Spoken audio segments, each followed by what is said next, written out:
Right. So how to add items in our Bitpos Android or mobile order taking application po. So first po ay dapat nakapag-login na po tayo doon sa ating application and you will see these three lines on your upper right side po. Tap nyo lang po siya.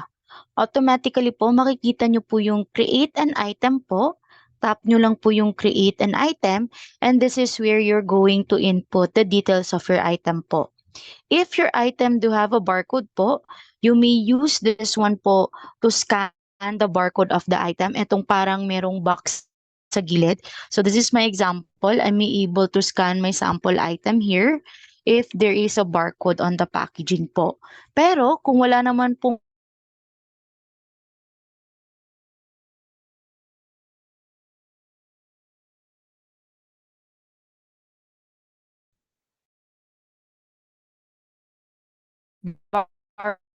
barcode yung packaging natin, maaari naman for ice coffee 01, input ko lang po siya. And then, kung ano po yung name ng product natin. So, we'll be using meta description in my end. So, if you're going to have it by food type, so pwede po, lagyan ko lang po dito yung ice cafe latte ko with its size po, if small, medium, or large. In my end, I am going to base it by 16 ounce, ganyan. Or if you have an item po, let's say 555 sardines, dapat complete name talaga with its size as well. Sa price naman natin, this is the selling price of your product. Akin, my one serve of iced cafe latte is 160 pesos. The unit of measure naman po, we have us embedded here in the system. So this is per serve naman yung sa akin. So I am going to select per serve kasi per serving naman po yung binibenta ko.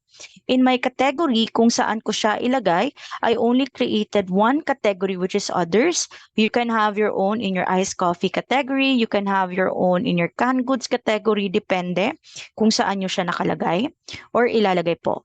In the item type, you can select between service if serbisyo yung ino-offer natin or if it is stock kung merong inventory yung product natin. In my end, si Ice Cafe Latte ko, there is an inventory for this product since magkakaroon tayo ng counting for the cups, the raw materials, and so on. So I am going to select stock. So pagkatapos po, you have the photo button here para po makapag-create or makapag-take tayo ng picture. If you have the item on hand, say for example in mine, ayan, magti-take lang ako ng photo. I may upload that photo. Yan po yung mga giging product photo ko.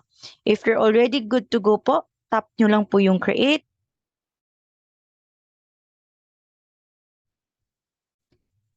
So wait, create an item in your end. There is a